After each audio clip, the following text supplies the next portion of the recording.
Good morning. I love it. Thank you for talking back. I'm Tracy Hale Clark. I'm the Executive Director for the Louisa County Chamber of Commerce and the Louisa Forward Foundation.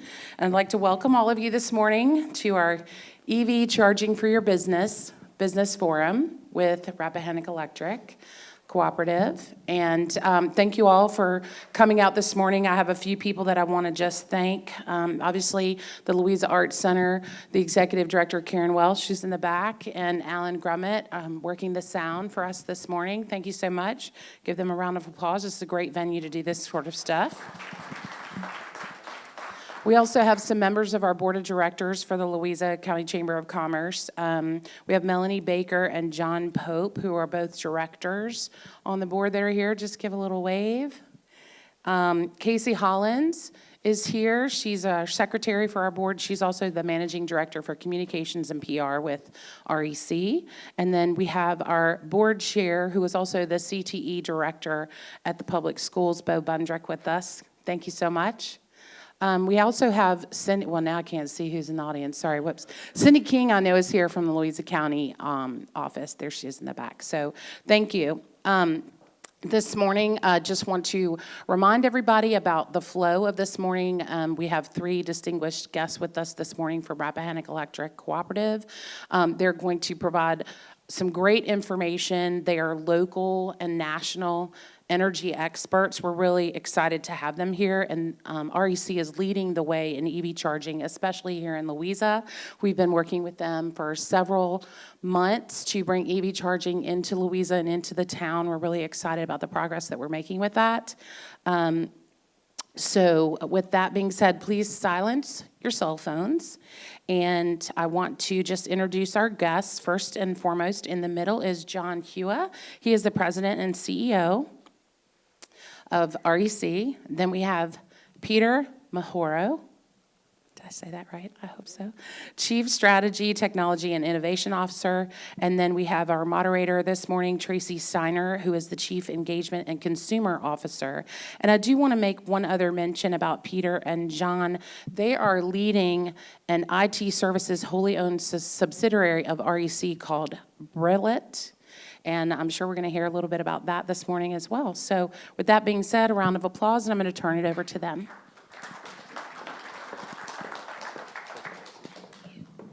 Thank you, Tracy. Appreciate the warm welcome. And hello, everybody. The lights went up and it got very dark, so I can't see you all out there as well as I could before. But good morning. We're glad to be with you. Appreciate this opportunity to talk with you a little bit about electric vehicles and electric vehicle charging and what that might mean for you here in Louisa. We are proud, to serve the community here as your electric provider, but we'd also like to think of you, have you think of us rather, as your partner for figuring out all things energy. And what we're seeing is more and more electric vehicles coming into REC's 22 county service territory, either locating here, meaning folks that live here or work here are bringing EVs into the community, or they're traveling through and around our beautiful Virginia counties. So we are receiving more and more requests and inquiries from members and others asking for information. And what we hope to do today is provide you with information that you can use in making your own decisions for yourself personally and for your business regarding electric vehicles and electric vehicle charging. Now, John and Peter, as Tracy said, they are really experts on electric vehicles, and in particular on the impact that the electrification of the transportation sector will have on our electric grid. And Peter and I are also EV owners. You may have seen his Tesla parked out front, and I drove the navy blue Kia EV6. So we also speak from the standpoint of being owners and can bring some of that experience to our conversation today. So I'm excited to facilitate our conversation, and I've got a bunch of questions for Peter and John, but I also want to invite you to ask questions at any time. We have designed our remarks so we will have time for questions at the end, but if you have a burning question, please feel free. You don't need to wait till the end. They have microphones here at the edge of the stage, or if you have a loud voice, just feel free to shout it out.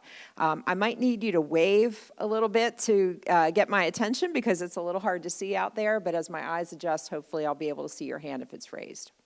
Okay, and let me do a little test of that right now to see if I can actually see your arms going up. How many of you actually are EV owners yourselves?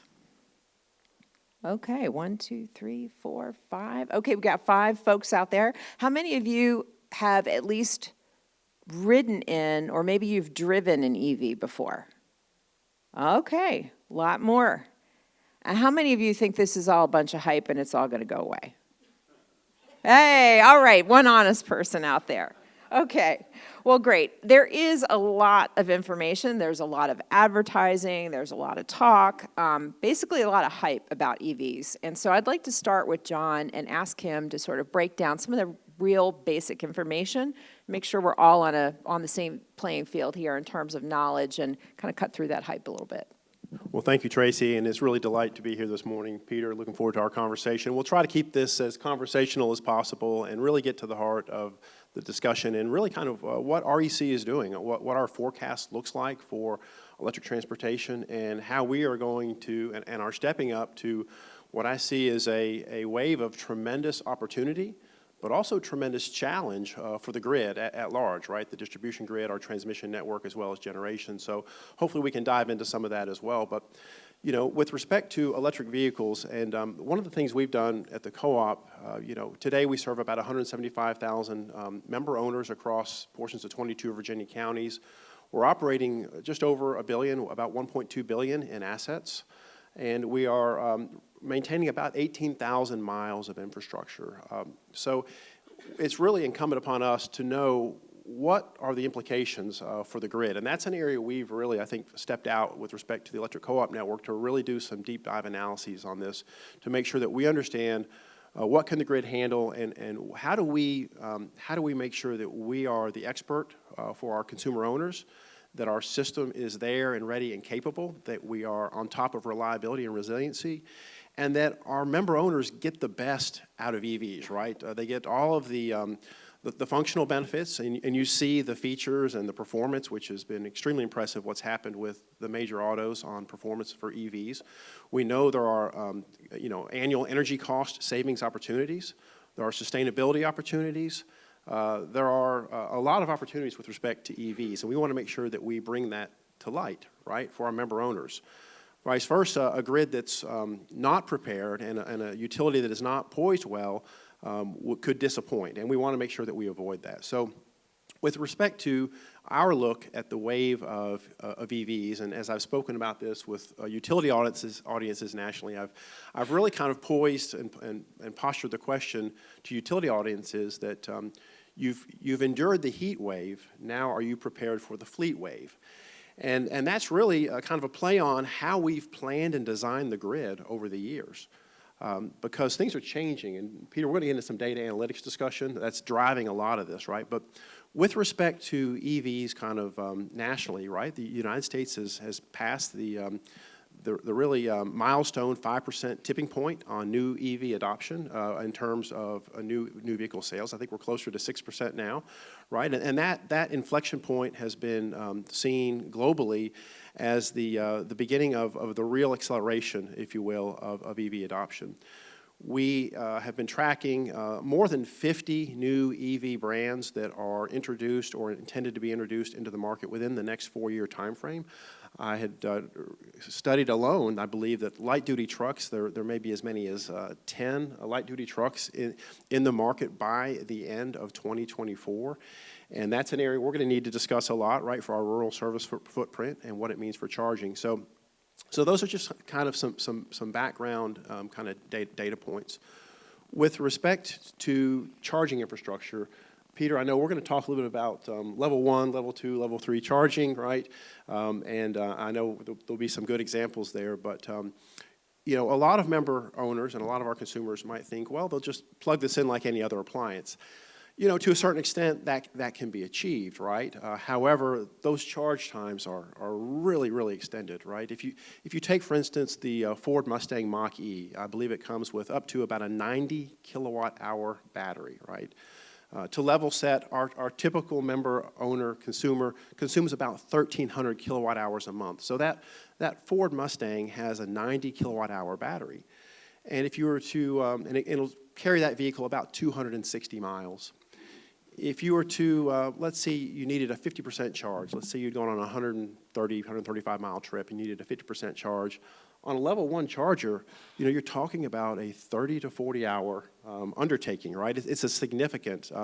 Think of the level of maybe a hair dryer or a space heater, right? 1,000 to 1.5 kW, or 1,000 watts to 1,500 watts. That's a long recharge. So we know that our member owners are going to be pushing predominantly towards level 2 charging, and that's when we start to see a lot of benefits for the consumer and the driver, but also we start to pick up some challenges on the grid. And so at that level, we're talking about charging rates of anywhere from about 7 to 19 kW. To put that in perspective, the typical transformer we might hang on a pole is about a 15 kVA or a 15 kW. So you can already see that a 7 to 19 kW, if you will, kW appliance starts to really drive kind of the basics of how we've gotten to where we've gotten to with the grid. Tracy, I know we have some stats and figures. I think we're going to bring up a couple slides. And Peter, I might go to you for some early observations as well here. Sure. I think the mic is on. So thank you and good morning. Glad to be here. Different topic, but still glad to be here this morning on stage with you all. Just to put it in context for everyone, and we've got some EV owners and folks interested. The level 1 charger is the typical exactly what you would plug in your outlet, right? And that you're talking on average 3 to 5 miles of charging. That's the challenge that, you know, folks are going to say, well, can I really live with that, right? Per hour, right? Per hour, yeah. 3 to 5. And now, if your commute is 30 miles each way, even, you know, total miles, 50 miles, 60 miles, that might work for you if that's what you do every day, because you could recharge that, say, when you get home at 5, 6 p.m., pick it up in the morning, you might be there. That may work, but that doesn't necessarily work for everyone. No one feels comfortable. So, you know, then you look at the level 2, as John talked about, you're starting out to talk about somewhere in the 25 miles an hour upwards to 40 or 45 miles an hour of charging. That becomes significant because if you think of it, in 2 hours, maybe I get to refill what I would need for a longer trip that I need to take, right? And so it's becoming a time thing. And then you get into, you know, what do the fast chargers look like? And I can tell you, as someone who stops at the fast chargers on a regular basis, I've been impressed at how fast they can get. In fact, I took a picture and sent it to our team one time where what my car was drawing was exactly what a middle school would probably draw in May. Right, yeah, you were pulling about 145 kW, right? Exactly. On that screenshot, and that's And hard that's to believe. One sedan pulling essentially, you know, springtime consumption at a elementary middle school. And so, you know, the discussion comes in on, you know, how do we facilitate these discussions on ensuring, you know, that we can meet the consumer needs, those who are going to, one, drive through our territory. You know, the beauty of, you know, and especially even just around Louisa, the number of people who come here who may not live here but are willing to come here to spend money, right? How do we ensure that they feel comfortable? I was catching up with a friend just a couple of weeks ago who, they come to the lake here often, and he still will not drive his EV because he's concerned about, you know, can he get here, charge it, and go back, or what's going to happen? And so, so we recognize that those are the issues that exist, and how do we ensure that we can address some of that I think is the discussion today. Yeah. So before we get into just a couple of kind of the barriers that are up on the screen here, let me level set today on cost savings, right? Based on kind of typical REC cost of power today and looking at a sedan and up to a pickup truck. So if you take a sedan, a Tesla, right, that Ford Mustang, right, And what we anticipate, now this is kind of for a heavier consumer. If you took a rural driver at 20,000 miles a year, which it's higher than the national average, but not unlikely, not uncommon for rural drivers, and you put 77% of that charging at home, our analyses today would indicate that a couple of things. Number one, for that sedan, we're going to see about a 29, almost 30% increase in the power bill, in the monthly electric power bill, right? But that same driver of the sedan could save approximately $1,200 a year, right? So there's a real driving benefit, no pun intended, right? And that's not including, right, federal tax incentives and other benefits, right?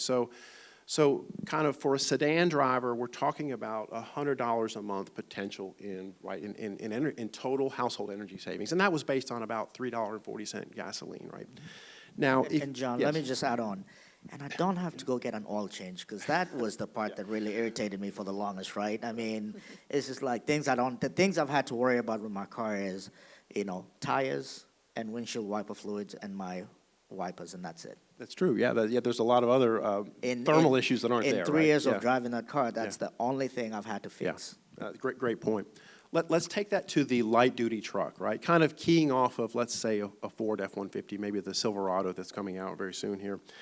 So the numbers get bigger, right? The savings grow, right? For that pickup truck, that light-duty truck, 77% charged at home, 20,000 miles a year, rural driver, that's a whopping 49% annual increase in their electric bill, right? So we're going to see the electric bill increase. However, the household energy savings, again, at about $3.40 gas, is over $2,000 a year.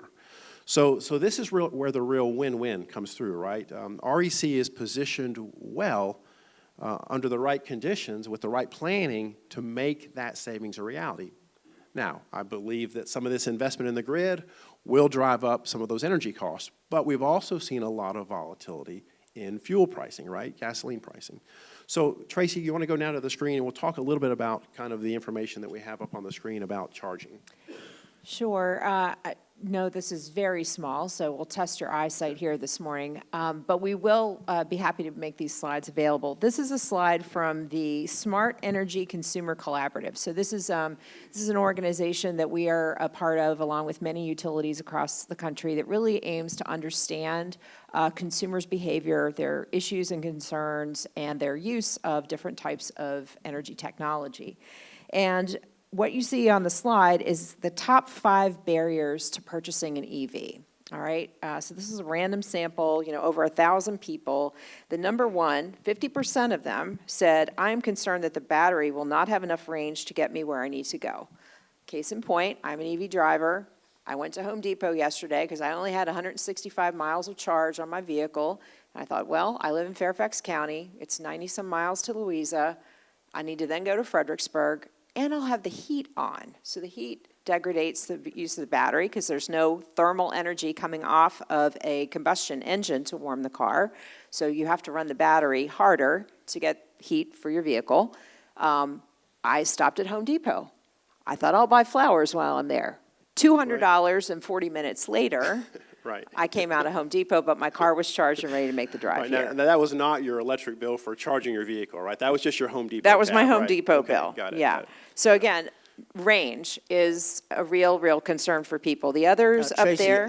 can we Yeah. just touch on that, because we have Sure. business owners here, and that's a critical piece on the amount of time you spend in the store and the money you spent. Yes. But knowing that you're also able to charge your car, and why we want to have this conversation on how you actually attract people to your store. How do you attract people to your business when they see the value of having the EV chargers there, and the benefit of that you knew specifically the Home Depot to go to, because you knew they had chargers right there. Yeah. And let's just take the light-duty pickup truck, because it's, from Super Bowl ads the last 2 years to kind of starting to see those F-150 Lightnings, which we have one now at REC, to seeing those on the road. Just look at how the auto manufacturers are working to overcome that primary barrier, right?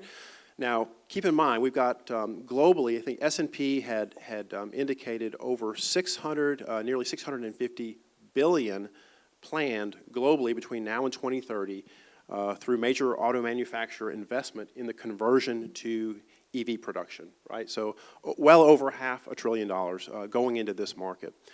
If you look at kind of the scenario with the F-150, the Chevy Silverado, and the anticipated Dodge Ram Revolution, you kind of see how the investment is already targeting that first concern about range, right? So the F-150 is a couple hundred mile range on an extended battery. You've got the Silverado, which has been touted at 400 miles of range.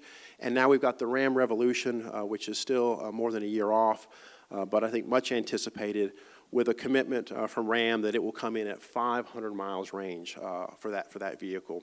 So what we're seeing from the manufacturing perspective, while there may be some battery enhancements and some software and utilization enhancements, one of the big factors right now, one of the big solutions to this is larger batteries with, and we'll get into charging time in a minute, but larger batteries, right? Heavier vehicles, larger batteries, longer range. That's a little bit of a challenge for the grid, right? If the solution is a bigger battery and to charge it faster, that actually makes the job for the grid just a little tougher along the way. Yeah, absolutely. So I won't read through all top 5, but particularly relevant for this conversation today. Number 4, top 5 concerns was recharging the battery takes too long, and number 5 was electric vehicle charging stations are not convenient for me to access. And the delta between the number 1 and the number 4 and 5 choices there was 4 and 5%. So these are still very, very significant concerns. And there's not a lot of differentiation between the top number 1 and the top number 5. So when we think about our conversation today and where we're going to site charging and what kind of charging stations will be available, keep in mind this is what consumers are telling you they're worried about. Right. So in the short term, I think what we see from the manufacturers is larger batteries and higher charging rates. And we'll get into a slide in a minute that shows some of that. Yep. Yeah, so let's go to that next slide. This is frequency of charging. So this got into charging habits of consumers that responded to that same survey. And at the top, the darker blue bar is more than once a day, down to the lowest bar is less than once a week. And the top bar is more than once a day, 20%, once a day, 26%, 5 to 6 times per week, 19%, and 3 to 4 times per week, 19%. And here, again, if you're a business owner and you're working sort of regular business hours, what time of day are they charging? Most of the charging is happening either in the morning between 7 and noon on weekdays or in the evening on weekdays. 35% of owners are charging at that time between 5 and 11 p.m. Monday through Friday. So nearly 50% of the respondents are charging once a day or better, right? Yes. And I think that speaks well to our co-op kind of demographics. The likelihood of at-home charging, and maybe the preference and the convenience of at-home charging is something that we think we can certainly work to bring to life, which would support that high frequency or daily or better charging. What's interesting about the kind of the preference for the morning time is that may be a little out of sync, right? If we look at our winter peaks, right? So we have to model and track the grid for summer peak conditions and all the way back to generation and model and track the grid for winter peaks. And our winter peaks tend to be kind of peak it in the morning around that 6 to 7 a.m. time frame, and then certainly in the evenings, again, about 6 o'clock in the evening. So we'll have to watch that preference for morning charging with respect to REC's rates and offerings and just education of our member owners. Our current EV pilot offers or really works to incentivize our member owners to charge between the hours of basically starting at 9 p.m. in the evening up until 5 a.m. the next morning. So we are working to steer, if you will, our members towards an overnight charge interval. So we may have some work to do there in protecting the grid going forward. Absolutely.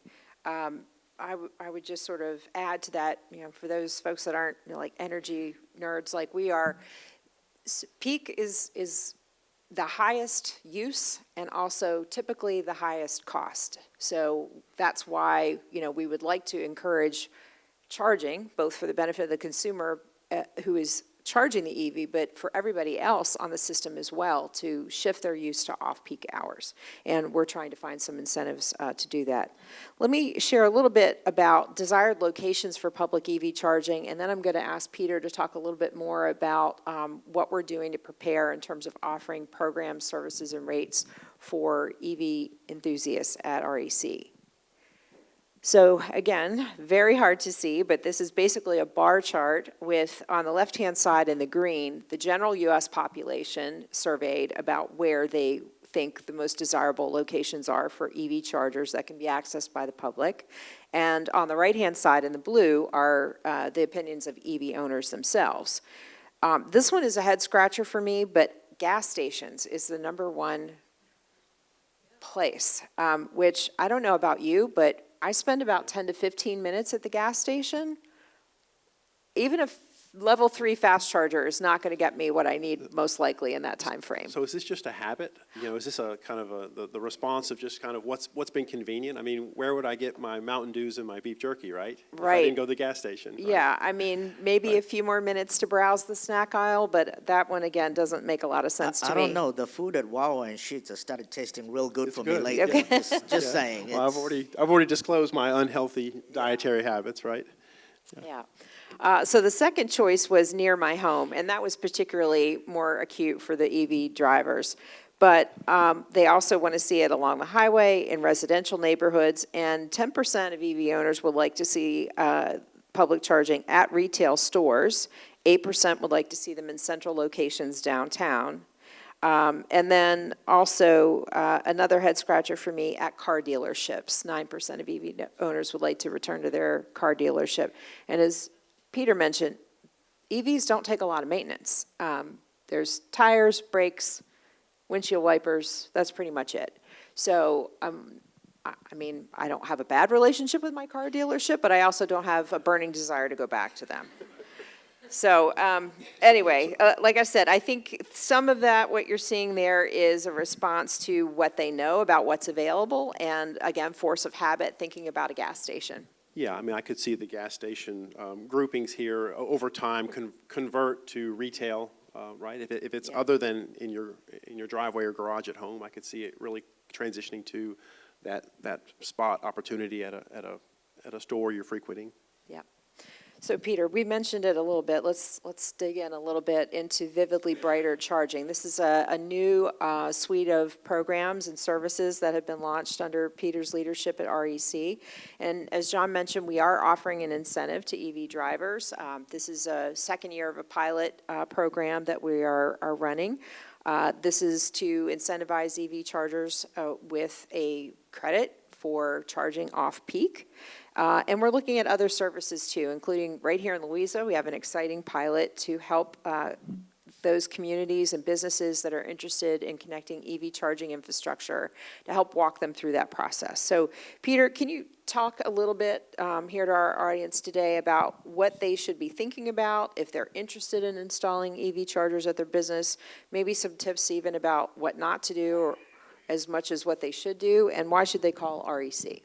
Sure. Thanks, Tracy. And I think I'll just go back to note a little bit some of that statistic on 10% at retail, 7% at the workplace, interest in charging. And I want to just make sure I mention those two specifically because we're seeing a lot more interest in that area. So just to back up a little bit on Vividly Brighter and what Vividly Brighter is, about a year and a half ago, 2 years, we began talking about how do we bring all our programs together. We've had our membership. We've had you all tell us you're looking for us to be that enabler, that facilitator, the provider of these solutions, right? And so we put everything under one umbrella called Vividly Brighter with 3 sub-brands.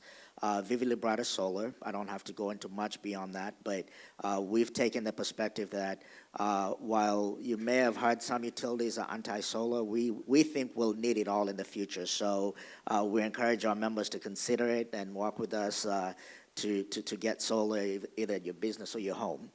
The other one is Vividly Brighter Upgrades, and that's from energy efficiency to batteries to looking at generators and electrical services work, and everything else falls under that group of it. And then lastly is a vividly brighter charging, which makes common sense just by hearing charging. And this is where we've put all our charging, anything electric vehicle transportation falls under this umbrella. So I'm not going to spend time on the residential EV charging incentive. You've heard about what it is. We're right now, I believe, capped at the pilot, but we're looking at this becoming just a tariff moving forward with our commission. The interesting part about this is, and why we think we play a key role in this, is what we want to do is if anyone is planning for an electric vehicle, don't just plan without thinking ahead and thinking the future. So, for example, we had one member who bought an F-150. Well, that Lightning, even if they upgraded their panel box and everything at the house, the transformer where they were located would not be able to handle it, right? And so the utility has to step in and work to upgrade the system. It's the same thing on the business side of it.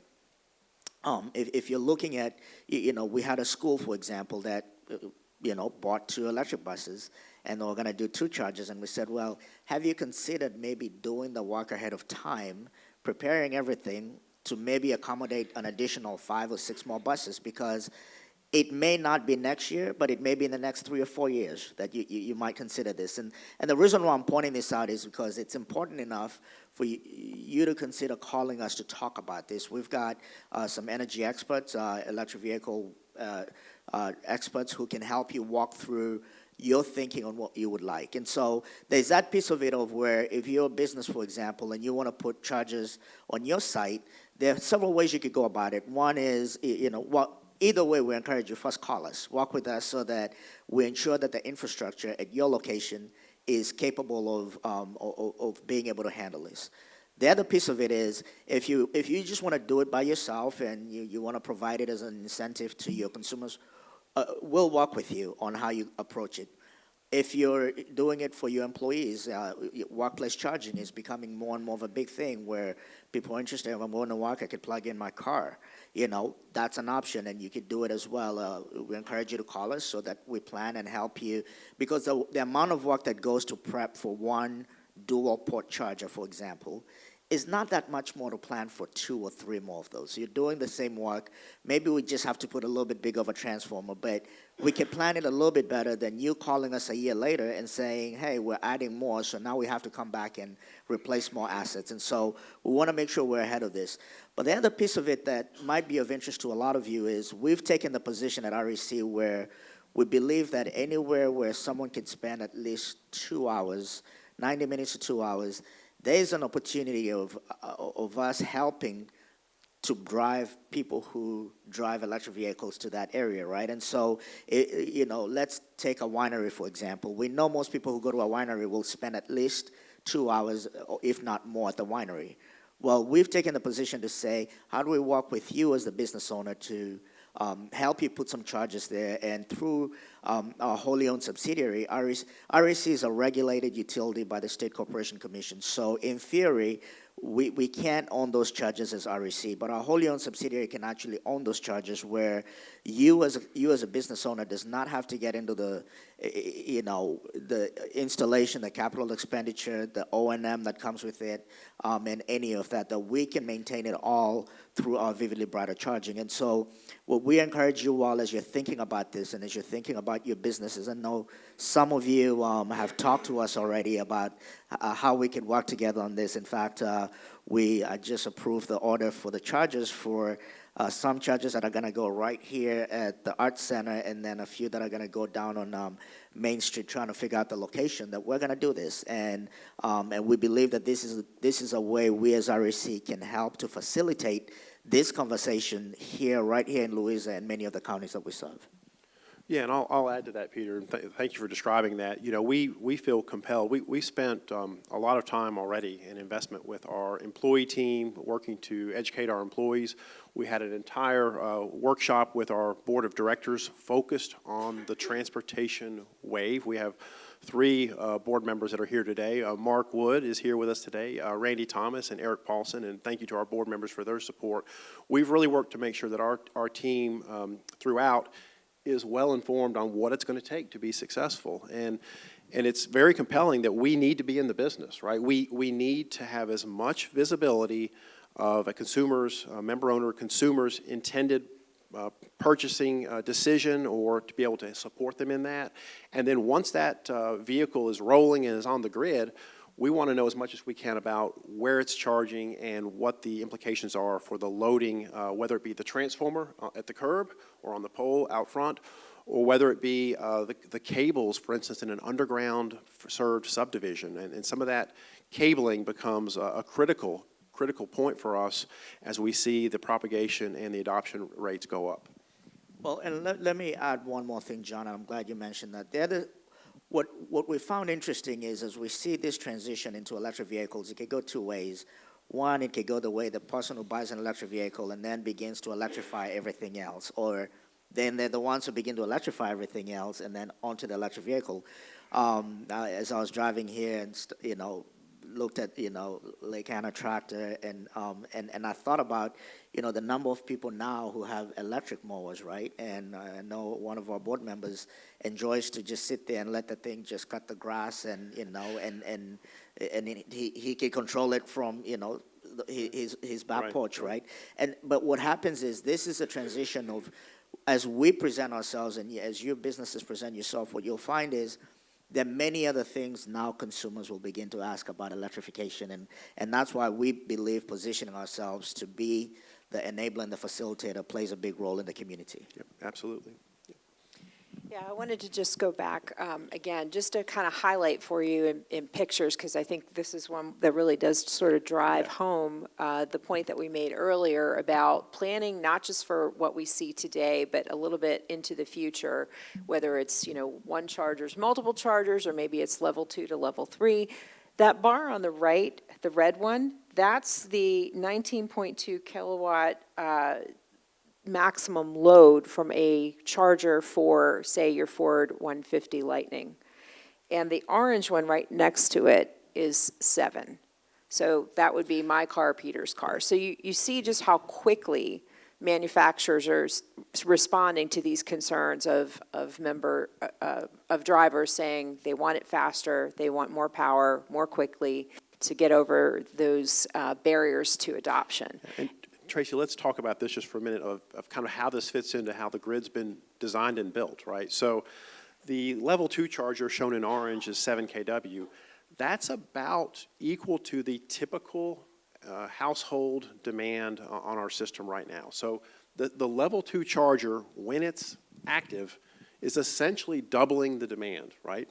And the interval could be hours, right? It's not the 30 or 40 hour charge of a level 1 charger, right?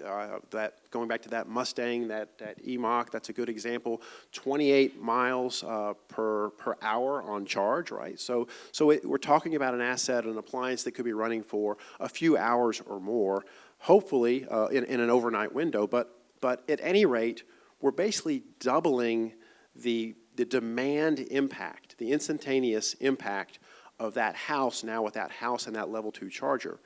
When you look at that far right bar, the 19 kW charger, the F-150, we're into, we've still got the household demand on top of that. We're now approaching 20 kW, maybe 27 kW. And to put that in perspective again, the typical single transformer that we would have hung on a pole might have been a 15 kW. We call it KVA, but let's call it 15 kW. So that line doesn't even necessarily now it can handle more than its nameplate, right? They're not necessarily going to fail once they're loaded to 100%. In the winter, they can handle a lot more than their nameplate. But that just goes to show that kind of one of the typical building blocks of the grid might not be adequate. In a subdivision, in a developed subdivision, we might set a 25 kW type transformer on a lot line between two homes. So the coordination of that it becomes relevant for us, and this is why we've spent considerable amount of time really studying what happens to the grid over the next decade. And John, what you alluded to there in our study for residential, it also applies to businesses and public charging areas. So part of what we are doing with these the pilot here in Louisa in particular is looking at the infrastructure to help make those good siting decisions. And it might be one pedestal now with 2 chargers, but it might be 2 or 3 in the future. So making sure that there is room to grow if that's the desire, but also that we're sizing the assets. You don't want to pay for a transformer upgrade and then have to turn around 2 years later and come back and double the size of it, if you will. Well, and there's data out there that shows the moment you have those public chargers out there, you begin to see more and more people wanting to stop and charge. So the natural thing will be, okay, I want to install more, right? And so what we've seen with electric vehicle charging is, and especially in the public charging, the workplace charging and the like, is plan ahead, because it's you will end up having to add a few more, and there's no question about that. And we're saying that from our own experience. We as the utility, in all our offices, we have chargers, and guess what? I say I wish we had planned to, and now the ones that we're adding, we're saying, okay, let's think about maybe adding several more, even though we might just put 1 or 2, because we recognize in about, another year or another year and a half or 2 years, we'll see that many more electric vehicles, and that's when you realize, okay, maybe you should have planned it a little bit different. So let's just hit on that forecast just for a minute. In our analysis, we did a zip code roll-up analysis looking at the year. We focused on the year 2030. We felt that would resonate the most. It kind of looked at nearly a decade's time frame, and it allowed us to really have a kind of a snapshot of what we think the grid could look like. On our low projection, we had over 16,000 EVs projected in REC's territory. On the high projection, we had 93,000 EVs. And you're saying, well, John, that's a tremendous range between your low, medium, and high. But what was really interesting, because of the pace of adoption, so the EV skeptic might say, well, there's only going to be 16,000. But the pace of adoption was so fast by the year 2030 that we were at that 93,000 number just 4.5 to 5 years later. From a grid perspective, either way, we're talking about some serious challenges to make sure the grid is ready and that our members have a great experience. Well, and the reality of it, it will come to that point. So I've been the one most of my life. I grew up driving stick shifts, and that's all I drove for the longest. And I remember the last one I bought was in 2016 Infiniti, and I don't know if you can find a stick shift anymore, right? And so when the point comes where the options are getting less on internal combustion and it's electric, it begins to, and I'll tell you right now, the moment I drove electric, I sold the stick shift pretty quick, because I was just like, You didn't miss it, right? I didn't miss Yeah. it that much. I mean, then I was just like, why did I do that to my left knee? Because You got a question? I think you have a question in the audience. Yeah, question. John, at the 90,000 adoption level, what is that as a percentage of all automobiles? Yeah, so that's about a 40% adoption rate. Now, that's about 40% of our consumers adopting, not 40% of all vehicles. I believe nationally there's about just over 2.2 vehicles, I believe, per household in rural America. So that's about a 40% adoption rate of REC's residential account base at that point. We felt like that was probably a good place to, and that was a calculated adoption rate. We didn't just say 40% and back into it. That was actually a computed adoption based on our study and based on the likelihood of a purchasing decision. And also, we were following national really projections around this, and sales equality or supremacy was projected by 2033. Then we started seeing, well, that might happen a little earlier. It might be 2031. Peter, you said you noticed the other day, we're seeing numbers slip into the upper 2020s now, 2029, 2028 type time frame, just because of the vast investment, billions of dollars being spent, and the federal incentives are really pushing the consumer in that direction. So, the pace of adoption, at any way we look at it, the pace of adoption is very steep. Out 8 to 12 years from now, it is an extremely steep adoption. Keep in mind, REC serves 4 interstate corridors, which will also certainly be home to a lot of DC fast charging. Yeah? Go ahead. So it just sounds like it's a tremendous distribution problem, and that's what you're focused on as a co-op. Where's the non-fossil fuel generation that's gonna keep up with that demand? Yeah, great question. So we're also, through our ownership in Old Dominion Electric Cooperative, we're also watching the PJM, which is the 13-state market that we operate in, and looking at forecasts across PJM with respect to the future of energy. And Peter said it earlier, right? From our grid perspective, we think we're going to need every last watt. And I mean watt of capacity, watt of generation, watt of energy efficiency savings, watt of a member working with us to move their consumption to a different time frame. Most of the early national reports on EVs really pointed to the challenge at the generation and transmission level. The Wall Street Journal, just about maybe 5 or 6 weeks ago, and it was followed up, Tracy, by another article that you were following, but the Boston Consulting Group came out with a report that really matches what we've seen. And that report indicated that the local network, the local distribution network, could need between $1,300 and $5,800 of investment per EV sold out to the year 2030. So what we need to work on, and first of all, we've got to make sure that our planning and that our investments are in the right spot at the right time. We've got to make sure our rates are beneficial to, number one, capture the expense of that investment, but also still ensure that the consumer gets the benefit of household energy savings. So there's a lot that we are focusing on the distribution side. We're also watching kind of that national outlook as you see some transition happening at the bulk generation between between renewables that are intermittent and baseload. The last thing I'll say on this is I think under all scenarios, whether it be the local distribution grid or the national generation, we have got to see a lot more energy storage capacity to be able to help finesse the grid through these time frames, and also to help bring some of that wind or solar or other intermittent renewables to bring that to the grid at the right time when we're seeing our traditional peaks, which might be in the dark when it's not so windy out. Great. Another question? Yes, thank you very much. Great program so far. Given the need to avoid a coincident morning winter peak or evening summer peak, the incentives that Peter was talking about seem very, very important. And Peter, you mentioned a credit. Is that a one-time credit, or is that a functional equivalent of a time of usage rate, or what are you thinking in order to drive that load to the evening?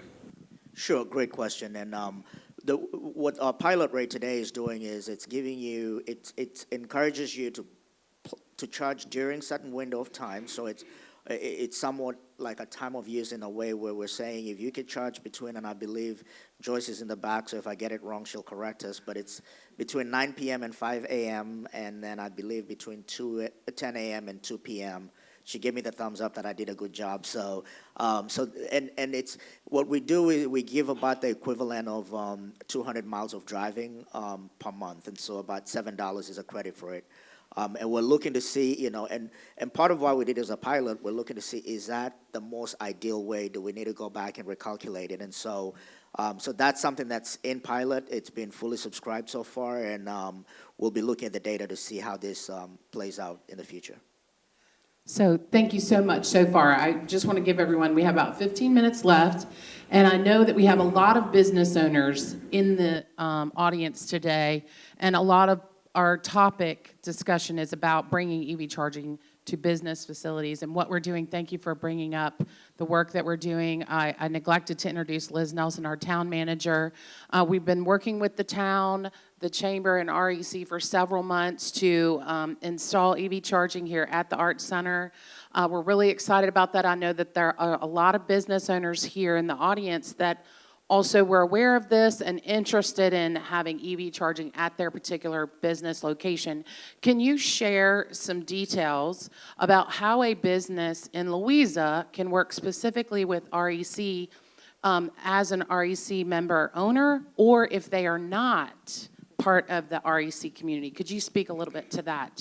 Thank you. Absolutely, and Tracy, thank you for highlighting that again, and I'll encourage everyone to talk to us, because this is the reason why through our wholly owned subsidiary we have the capability of we'll do it all for you, and we'll set up everything, including how, when people come in and how they charge and everything else. The whole idea here is that we are the electricity experts, and we know how to manage that. What we don't want is someone installing it and then facing the challenges. And so the first step that I would say is you talk to us about what your interests are. So, for example, one of the things we want to look at is we want to look at what's the level of traffic that comes around in that area. So if we know, for example, here, there are many different events that happen here that there's enough traffic. The big piece we're going to look at this as our wholly owned subsidiary is what is the utilization rate we could project. So we're still looking at this as a business and to make sure that it's profitable, right? But we as a co-op and even our wholly owned subsidiary, we're here for the community. And so what we'll work on is to look at what is the utilization rate that can happen, how much can we be able to get traffic to come into the area. I gave a good, if you've got, for example, a really popular restaurant, you have people spending at least 60 minutes to 2 hours in there. That's a prime location to put some of these charges in there, and not what people begin to see. And I'll tell you, I make the decision, and Tracy could talk about this, I go to restaurants knowing that I could plug in my car. I mean, just alone, not alone, and it's not even that I'm not expecting the restaurant to even give it to me for free. I'll pay for it. I have no problem with that, because at the end of the day, even what looks like the most expensive energy rate to pay for electricity, as an EV driver, it's still much cheaper than what I would pay for gasoline. And so that's kind of the direction that we're taking, and that applies for either both. If you're an REC or non-REC member, we're doing that here in the town, partnering with Dominion, and we are going to put these charges and help the community have them on their site. And Peter, for our member owners that are looking to install at a business, one of the first things we're going to do a kind of a backcast. We're going to look back at your historical energy consumption. What do your energy peaks, summer and winter, look like? And if you're a business, you may not peak in the summer or winter. You may peak at a time different than what we see kind of our normal temperature-driven profile. It might be when your business is doing the most work, right? But we'll look at that, and we'll do an analysis and compare that to the existing assets. How large is the service entrance? What size are the transformers that are installed there? And how much aptitude do we have at that moment in time without any kind of major overhauls? How much aptitude do we have for charging? So that's the first thing we can look at. The second thing we can look at in conjunction with that is a billing analysis, right? So as we look at commercial rates, and which we have in place today, of course, but as we look at offering more like an EV commercial rate, we can take your loading history and your billing history and kind of do a forward projection on that to, I think, really help make some decision points around what's the most wise infrastructure investment in partnership with the co-op. Thank you very much. Do we have any business folks that have a question? We have one right here. Go ahead. Yes, my name is Jack Manzuri, and I want to thank you for coming today and the excellent presentation. And sort of an off topic, I want to thank you for what you're doing with Firefly. It's an enormous benefit to community welfare, and you should be congratulated. And I also see that your infrastructure is being built up with all the new poles that are going up. Right. But I have two questions you did not cover. The first one has to do with standardization. In another life that I was involved with, we had the American Society of Testing Materials, the American National Standard Institute, that both went to the International Standards Organization. And I guess this connectivity is going through the Society of Automotive Engineers. My question is standardization and what you're going to be connecting us to with these chargers. We've got the CCS, Europe has the Charge to Move. We go to the superchargers with the Tesla. We got the 1770 whatevers. What are you going to be equipping us with, and how does all this standardization occur in terms of how you're dealing with it? And the second question is, how are the co-ops and Dominion dealing with the $6 or $7 billion in the infrastructure bill. First of all, Dr. Manzari, thank you for being here, and great question, and we appreciate your comments with respect to REC's role in fiber and everything else we're working on in the community. It's a great question because we have on stage here a Tesla driver and a non-Tesla driver in terms of standardization, and right there we know that there are some differences, right, in the approach. And I don't know, Peter, if you want to kind of jump into a little bit about kind of some of the brands and technologies that we're looking at. And what we would do is we're looking more for what's the most used standard out there. So I have to carry an adapter with me everywhere I go. In fact, I was on a trip and I rented a Tesla, and then I needed to charge it, and I could charge it somewhere, actually for free, but they didn't have the adapter in the car. So I was forced to have to go to a Tesla supercharger and that's kind of what we want to avoid. We want to avoid the thing that where majority of drivers would have. So the CCS standard would probably be more of what we would do.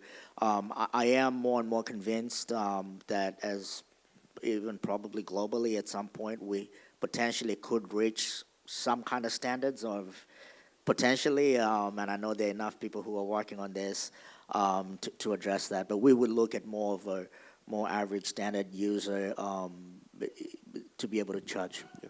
And on the second question, Dr. Manzari, we are in fact pursuing multiple Inflation Reduction Act grant opportunities through the Department of Energy. And Peter, you know, a couple of different layers there that we were involved in the early submittals to the kind of the concept paper round, and we had some encouragement from DOE, and we've worked with our team of engineers and our data folks and our clean energy team to really have a kind of a stance there. Some of those are more just investing in kind of the grid behind it, and other elements of that actually help us enable. You want to talk a little bit about some of that, Peter? I know it's you know, these are concepts that have been submitted, and there's no funding guarantees, but we are active in this area. We're very active in it.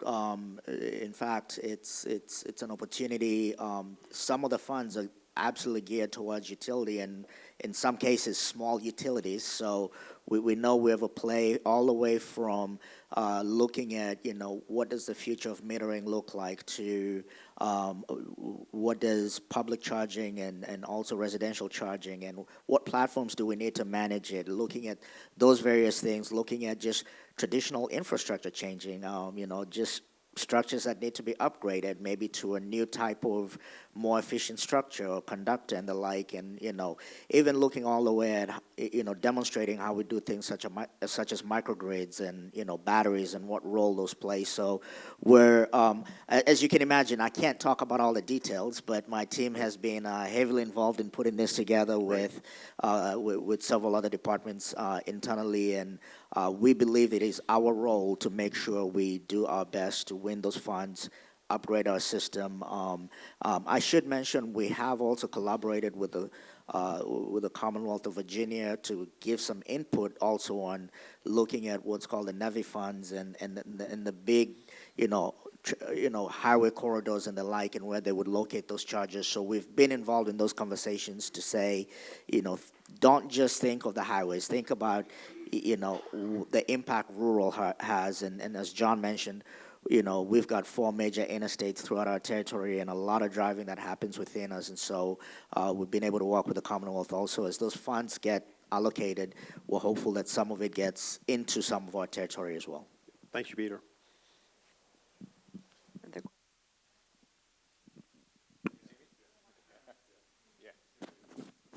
Go ahead, Jim. For the benefit of the business owners in the room, could you please provide an estimate of what it would cost that business owner to have a level 2 charger being used for an hour? So if they have a customer in their business for an hour, level 2, how much is it going to cost the business owner out of their pocket if they don't charge, Peter, like you were talking about the restaurant that charged? But if they don't charge for it, they just give it away to any customer who happens to be at their place at their establishment. So let's put this at nominally about, let's say 13 cents roughly a kilowatt hour, and you know it varies for commercial, right? We have is it contributing to a higher demand or not? But let's just say kind of a typical 12 to 13 cents a kilowatt hour, and let's say it's a 10 kW, right? A 10 kW level 2 charger, which the range is kind of 7 to call it 19, right? So on a 10 kW, we're talking about 10 kilowatt hours in an hour at 12, 13 cents, right? So we're talking about, for that hour slot, we're talking, under $1.50, right, at that point. So that would be probably a good estimation, maybe $1.20 in that range. And if you want to do this with, the charges range, right? So for example, it's the ones we're putting in are the ones that we want consumers to either be able to pay with a credit card or have a fob or whatever the case is. But if you're looking just as a regular level 2 charger, between the cost of the charger itself and installation, it's somewhere between, $1,500 to $2,000 if there's no major upgrades that are needed, part chargers. So if you're looking at giving it for free, I will just suggest that on the, recommend you let us work with you on your rate, because the last thing you want to do is an impact on your demand, because that could become costly if you're not aware of it. Sure, and I think one of the other really compelling reasons, in addition to being able to look back at capacity and rates, as the electric utility provider, we're going to have some flexibilities, whether it's REC providing the entirety of a solution or even working with an electrician. But I think in the typical sense, there's this thought about increasing the service panel, right, so that the conductors can come from a service panel out to at a residential, at a driveway, or at a business out to the parking lot. That doesn't have to be the way we do it, right? REC could come off the transformer directly and leave the service entrance potentially intact, saving a lot of dollars. So there's some real benefits of us being involved and being able to take infrastructure directly from the transformer, whether it be overhead or underground, straight to charging pedestals like the one that Tracy had on the screen there earlier, and maybe avoid or circumvent the need to go in and start to get into a really significant project with increasing the service capacity of the service entrance, which may not be needed if the business isn't otherwise expanding. And I'll just, One quick question. okay. You mentioned contacting REC. Is there, for the people in here that might be interested, who should they contact? Do you have a contact or? Address? So, Okay, well, that's what I Yeah. figured, that might be something helpful. EVHelp at myrec.coop. And we'll be happy to. And I think we do have a slide too with our contact information, Yeah. so Yeah. you can always Okay. reach out to us. I think the last slide has our contacts. There we go. One more question. One more question? Yes, our EV charging stations through Vividly Brighter will need to be accessible 24/7 at a business, 365, not within a lock gate or so everybody can get to it at any time. Great question. It will vary with the business location. So if your location is not in a gated environment and you're open to, and it's not a concern, yes, absolutely. I could see it being a place where someone driving through can, as I said, we're setting it up where anyone with a credit card should be able to even pay for it, and they could come in, pay for it as well, and charge for X amount of time. I have experienced that elsewhere where I stopped at a restaurant that was completely empty at 10 p.m. and I stayed for 30 minutes, got a little bit of a charge, and moved on. And so, as long as it's a conversation with the business owner and working on it, and well, safety and security is big on us, so we always want to make sure that we value that as well. But they don't have to be restricted as long as the business owner is okay with it. Thank you so very much, John, Peter, Tracy, for being here this morning. Let's give them a round of applause. I think it's been very, very helpful and informative.